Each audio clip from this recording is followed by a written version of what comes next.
നമ്മളെ ഭസ്മം തൊടുന്നതിൻ്റെ ആ ഒരു പ്രാധാന്യത്തെക്കുറിച്ചിട്ട് എത്ര ആൾക്കാർക്ക് അറിയാം? നമുക്കിനി വരുന്ന ദിവസം ശിവരാത്രിയൊക്കെ ആണല്ലോ.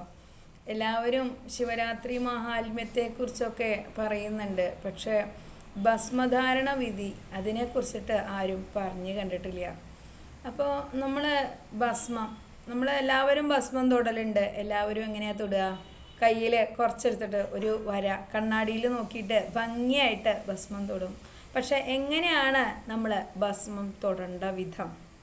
നമ്മൾ ഈ ചെയ്യുന്ന ഭസ്മം തൊടുന്ന ഈ ഒരു വിധം ശരിയാണോ? അതുകൊണ്ട് വല്ല ഗുണങ്ങളും നമുക്ക് ലഭിക്കുന്നുണ്ടോ? ആരെങ്കിലും അതിനെപ്പറ്റി ചിന്തിച്ചിട്ടുണ്ടോ? ശരിക്ക് ഭസ്മം നമ്മൾ രാവിലെ തൊടേണ്ടത് എങ്ങനെയാണെന്ന് വെച്ചാൽ, കുറച്ച് ഭസ്മം എടുത്തിട്ട് അത് കയ്യിലിട്ടിട്ട് വെള്ളം നനച്ചിട്ട് 3 വരയായിട്ട് വേണം നെറ്റിയിൽ തൊടാൻ. അതായത് നെറ്റി മുഴുവൻ ആ 3 വര നിറഞ്ഞു നിൽക്കണം. അങ്ങനെയാണ് ശരിക്ക് ഭസ്മം രാവിലെ കുളിച്ച ഉടനെ ചെയ്യേണ്ടത്. ഭസ്മം തൊടുക എന്ന് പറഞ്ഞാൽ ശരിക്ക് ശിവഭഗവാന് നമ്മൾ ആ ഒരു എങ്ങനെയാണ് ശിവഭഗവാന് നമ്മൾ ആദരവ് നൽകുന്നത്, അതുപോലെ തന്നെയാണ് ഈ ഭസ്മം നനച്ച് തൊടുക അല്ലെങ്കിൽ 3 വരയിൽ ഭസ്മം തൊടുന്ന ഒരാൾക്ക് ആ ആദരവ് നമ്മൾ കൊടുക്കണം എന്നാണ് പറയുന്നത്. എന്തുകൊണ്ടാ വെച്ചാൽ ഈ 3 വരയോട് കൂടിയിട്ട് ഈ ഭസ്മം തൊടുന്ന ആള് ശിവഭഗവാന്റെ തുല്യനാണ് എന്നാണ് പറയുന്നത്, ഭസ്മ മഹാത്മ്യത്തിൽ പറയുന്നത്. പിന്നെ നമ്മളിപ്പോൾ പഞ്ചാക്ഷരി ചെയ്യില്ലെന്നുണ്ട്. അതുകൊണ്ട് നമ്മൾ ഈ ശരിക്ക് എങ്ങനെയാണ് നമ്മൾ നമഃശിവായ ചെല്ലേണ്ടത്? ഭസ്മം തൊട്ടതിന് ശേഷം, അതായത് 3 വരയായിട്ട് ഭസ്മം തൊട്ടതിന് ശേഷം മാത്രമേ ശരിക്ക് നമഃശിവായ ചെല്ലാൻ പാടുള്ളൂ എന്നാണ് പറയുന്നത്. ഞാൻ പറയുന്നതല്ല, ശാസ്ത്രങ്ങൾ പറയുന്നത്. നമ്മൾ ഭസ്മം തൊട്ട് കഴിഞ്ഞാൽ നമ്മളുടെ പാപങ്ങളെല്ലാം ഇല്ലാതാവും എന്നാണ് പറയുന്നത്. അതുമാത്രമല്ല, ശിവനും പാർവതിയും ഗണപതിയും അതുപോലെ മുരുകനും അങ്ങനെയുള്ള എല്ലാ ഭഗവാന്മാരും ഈ രാവിലെ ഭസ്മം നനച്ചിട്ട് 3 വരിയായിട്ട് നെറ്റിയിൽ തൊടുന്നുണ്ട് അത്രേ.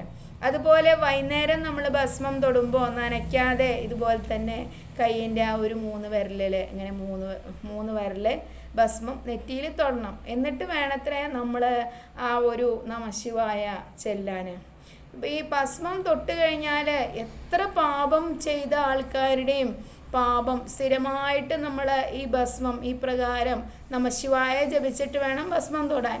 ഇങ്ങനെ ചെയ്യുന്ന ആൾക്കാർക്ക് പാപം ഒക്കെ ഇല്ലാതെ ആവും എന്നാണ് പറയുന്നത്. അതുമാത്രമല്ല, ശിവഭഗവാന്റെ ആ ഒരു പാദത്തിൽ ചേരാനും സാധിക്കും എന്നാണ് പറയുന്നത്. നമ്മൾ ഭസ്മം ധരിച്ച ഒരാളെയും നിന്ദിക്കാൻ പാടില്ല.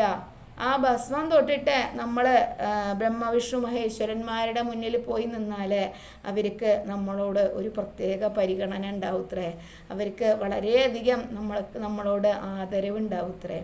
അത്രയും പ്രാധാന്യമാണ് ഈ ഭസ്മം തൊടുന്നത് എന്നാണ്. എന്ത് നമ്മൾ പാപങ്ങൾ ചെയ്തിട്ടുണ്ടെങ്കിലും സ്ഥിരമായിട്ട് ഇങ്ങനെ രാവിലെ ഭസ്മം നനച്ച് 3 വരിയായിട്ട് നെറ്റിയിൽ തൊടുക. വൈകുന്നേരം ആണെങ്കിൽ നനയ്ക്കാതെ ഭസ്മം 3 വരിയായിട്ട് നെറ്റിയിൽ തൊടുക. എന്നിട്ട് ആ ധരിക്കുന്ന സമയത്ത് ഓം നമഃശിവായ എന്ന് മനസ്സുരുകി പ്രാർത്ഥിക്കുക. അങ്ങനെ സ്ഥിരമായിട്ട് ചെയ്യുന്നൊരു വ്യക്തിയാണ് നിങ്ങൾ എങ്കിൽ നിങ്ങൾക്ക് ഭഗവാൻ ക്രമേണ മോക്ഷം നൽകും എന്നാണ് പറയുന്നത്.